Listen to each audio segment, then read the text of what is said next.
बेटी और बुआ। 5 मिनट पहले शांत दिख रहे मम्मी पापा फोन पर बात कर खुशी से चहकने लगे। डाइनिंग रूम में नाश्ता कर रहे अपने बहू और बेटी के पास आकर बोले, कल सुधा आ रही है, अभी अभी फोन पर बात हुई है, समधी भी साथ आएंगे। शशि तुम कल दोपहर 4 बजे एयरपोर्ट चले जाना, दोनों को लेंगे। इस सुधा को और कोई काम नहीं है क्या? जब देखो तब आ जाते हैं यहाँ पर। मैं नहीं जा पाऊंगा, मुझे और भी जरूरी काम है। क्या वो टैक्सी करके नहीं आ सकते यहाँ तक? शशि गुस्से आवाज में बोल पड़ा। अपने बेटे के मुंह से अपने बेटी के लिए ऐसे बोल सुन माँ एकदम दंग रह गई। अरे तबीयत तो ठीक है ना तेरी? कैसी पागलों की तरह बात कर रहा है? घर में 2 गाड़ियां होते हुए बहन को टैक्सी मारने के लिए कहता है? माँ बोली। रहने दो, मैं खुद जाकर ले आऊंगा अपनी बेटी को, करने दो उसे अपना काम।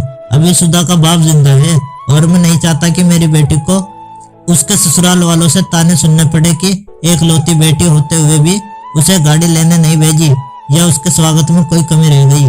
पापा ने बेटों को अपनी नाराजगी जताते हुए कहा, आप दोनों समझते नहीं हो मम्मी पापा, वो जब भी इस घर आती है तो सारी दिनचर्या बिगाड़ देती है।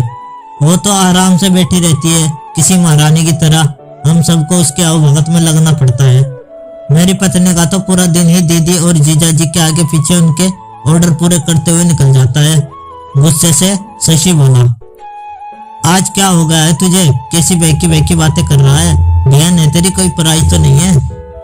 अब क्या है उसका इस घर में? शादी में दे दिया था ना हमने जितना देना था, फिर क्यों चली आती है बार बार यहाँ पर? और हर बार बैग भर भर कर लेकर जाती है वो अलग। आपको समझना चाहिए वो सिर्फ हमें लूटना आती है और कुछ नहीं। शशि ने तंज कसते हुए कहा, तुझे क्या अगर वो यहाँ से थोड़ा कुछ ले जाती है तो? ये सब मेरी मेहनत की कमाई है और मैं जो चाहूँ तो पूरा सुधा को दे दूं। पापा गुस्से से लगभग कांपते हुए बोले। अब शशि अपनी आवाज धीमी करते हुए बोला, मैं कहाँ कुछ नई बात कह रहा हूँ मम्मी पापा, मैं तो वही बोल रहा हूँ जो मैंने बरसों से बुआ के साथ होते हुए देखा है। आज अपने बेटे के खिलाफ 2 शब्द क्या सुन लिए? आप तो गुस्से से लाल हो गए। जरा सोचिए, तब आप बुआ के साथ ऐसा व्यवहार करते थे तब दादी को कैसा लगता होगा?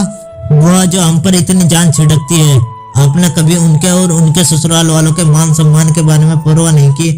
उन्होंने कभी भी आपसे कुछ नहीं मांगा, बल्कि हर बार वो अपने साथ कुछ न कुछ लेकर ही आती, लेकिन आपका व्यवहार कभी भी उनके साथ अच्छा नहीं रहा।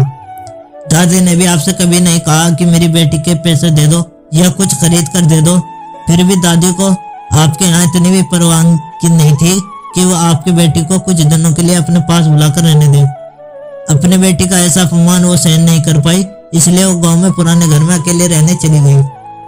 बुआ भी अपना अपमान सह लेती, पर आपने उनके पति का भी मान नहीं रखा, इसलिए उन्होंने भी हमारे घर आना जाना छोड़ दिया। जिस तरह सुधा इस घर की बेटी है, बुआ भी तो इसी घर की बेटी है। आपने 2 बेटियों में फर्क अच्छा नहीं किया। और रही मेरी बात, मैं तो अपनी बहन से बहुत प्यार करता हूँ। मैंने कभी अपनी पत्नी को उसके खिलाफ गलत बोलने का हक नहीं दिया और वो बोलेगी भी नहीं। मैं खुद जाकर उसे लेकर आऊंगा, क्योंकि मुझे मेरी बहन पर गर्व है। अपने अच्छे भाई होने पर भी हो सके तो मेरे इन कटु शब्द के लिए मुझे माफ कर देना। इतना कहकर शशि अपने ऑफिस के लिए निकल गया। माँ और पापा का सिर शर्म से झुक गया। थोड़ी देर की शांति के बाद पापा ने हिम्मत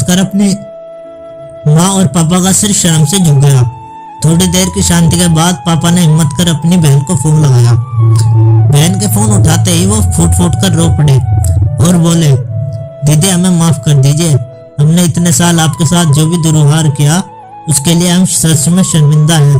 दीदी आपकी बहुत याद आ रही है, आप अपने घर आ जाइए हमसे मिलने। अगर आप कहें तो मैं आ जाता हूँ आपको लेने। दूसरी तरफ दीदी भी रो रही थी। वो भाई के इन थोड़े से ही शब्दों से पिघल गई। वो बोली, मैं तुमसे नाराज नहीं हूँ भैया, मैं जीजा जी को सारी बात बता कर आऊंगी। दोस्तों, बेटी तो बेटी होती है, बहन हो, बहू हो या बेटी, तीनों में कोई फर्क नहीं करना चाहिए। इन्हीं से घर की शोभा होती है और इन्हीं से घर खुशियों से भरा रहता है।